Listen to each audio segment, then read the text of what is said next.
හෙල්ලෝ යාළුවනේ. ඔන්න ඉතින් අදත් ආවා රසම රස ෆුඩ් රිවිව් එකක් අරගෙන.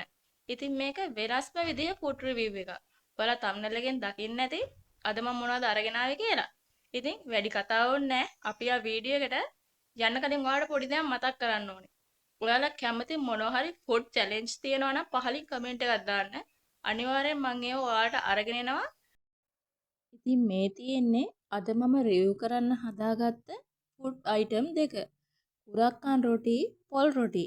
ඉතින් මේ දෙක තමයි අද මං ඔයාලට අරගෙන එන්නේ. ඉතින් මේ රොටි වර්ග නිකන් කන්න බෑනේ. ඉතින් මං ඒකට සැරම සැර නයි කොච්චි ලුණු මිරිසක් හදාගත්තා. ඉතින් ඔයාලා වීඩියෝ එක අවසාන වෙනකම් බලන් ඉන්නකෝ.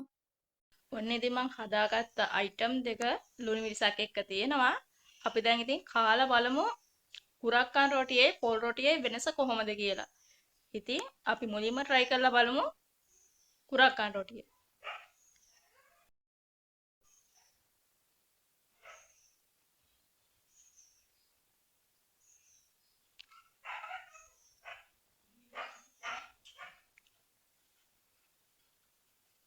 වැස්ස වෙලාවකට නම් මාරුයි ඉතින් නේද? ප්ලේන් ටිකකුත් තිබ්බනම් ෂෝක්. මං ඉතින් වීඩියෝ ගොඩක් දික් කරන්නේ නැහැ ඔයාලට බලන්නත් බෝරින් වෙන නිසා. ඉතින් අපි තව කෑල්ලක් කාලා බලමු.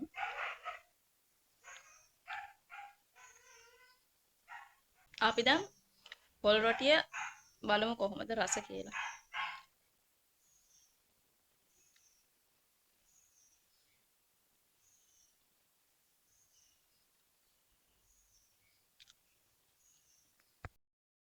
ඉතින් මේ දෙකේ ලොකු වෙනසක් තියෙනවා.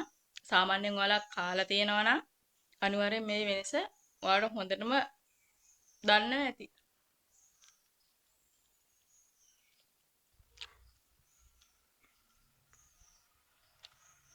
ඉතින් කුරක්කා රොටියට වඩා පොල් රොටිය පොඩ්ඩක් කන්න පුළුවන්. නිකන් අර සාමාන්‍ය කියනවනේ කුරක්කන් පිටවලින් හදන කෑම ලෙඩ්ඩු කනවා කියලා. සාමාන්‍යයෙන් මම නම් ඉතින් කුරක්කන් පිටවලින් හදලා කන්නේ හැලප විතරයි. රොටිය නම් කන්න ආසම නැහැ.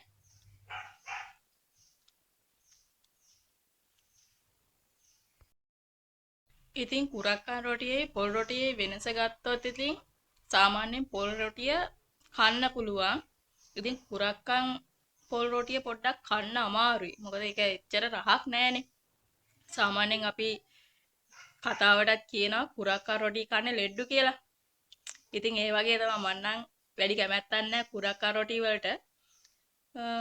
පොල් රොටිය තමා මේ දෙකෙන් ඉස්සරහින් ඉන්නේ. ඉතින් මට පොල් රොටියට දුන්න හැකි 10න් 9ක්. කුරක්කන් රොටියට ඉතින් 10න් 5ක් වගේ දෙන්න පුළුවන්. ඉතින් මේක මගේ අදහසක් විතරයි. ඔයාලගේ වෙන අදහස් තියෙනවා නම් පහලින් කමෙන්ට් එකක් දාන්න. එහෙනම් අදට වීඩියෝ එක ඉවරයි. ආයෙත් මේ වගේ ෆුඩ් රිවිව් එකක් අරන් එනකන් ගිහින් එන්නම්. යන්න කලින් ඔයා මගේ YouTube channel එකට තාම අලුත් කෙනෙක් නම් පහළ තියෙන රතු පාට subscribe button එක touch කරගෙන යන්න. bell icon එකත් all press දාලා තියාගන්න. එතකොට මම දාන හැම වීඩියෝ එකක්ම ඔයාලා ළඟටම ගෙන්න ගන්න පුළුවන්.